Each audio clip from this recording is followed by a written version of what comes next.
I'm out here on the pipeline that runs the length of our property, and down at the far end where you see those trucks parked, water main crosses the pipeline there, and EPA is having the water company improve that crossing, and both of them are down about 5 feet.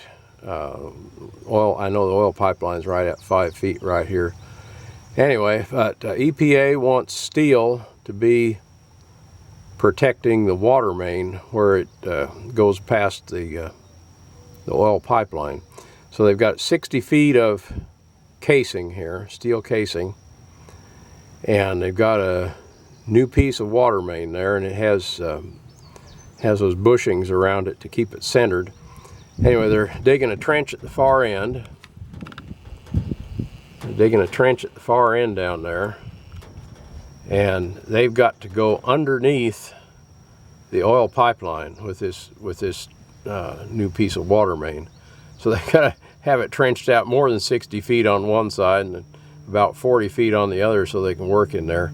And they've got to work about 8 feet down. So I'm going to run down there and take a few pictures. They've got 2 backhoes and a couple trucks, and that's a deep trench. But he said they've got another crossing where they've got to work 10 feet deep, and they're not looking forward to that. That's getting risky. Anyway, we'll run down there and take a few pictures down there.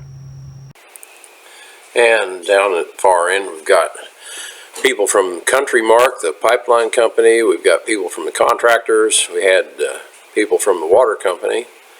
There's one of the CountryMark guys. And what they had to do was dig a trench that was about 60 feet out from the pipeline on both sides.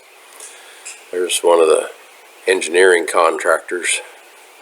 Anyway, so they dug a pretty long trench there, and this guy had the duty of pushing it through after they got it in there. But anyway, they laid that pipe in. You can see the old pipe in that shot.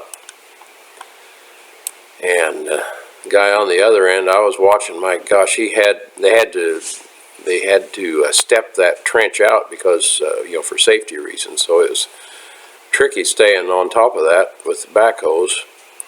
And they got it in there, and the guy on the east end pushed with his backhoe, and they popped that baby together. It was really neat to watch that. It just went pop and slid right in there. He was giving it a push. They got her together, and they just had to make their connection on that end, and at that time we got out of there. We didn't want to interfere too much, but it was fun to watch that.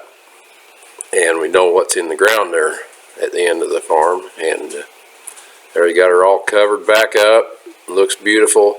We got it now. After it's settled, we got to smooth it out a little bit and reseed it. But anyway, that was a fun project to watch.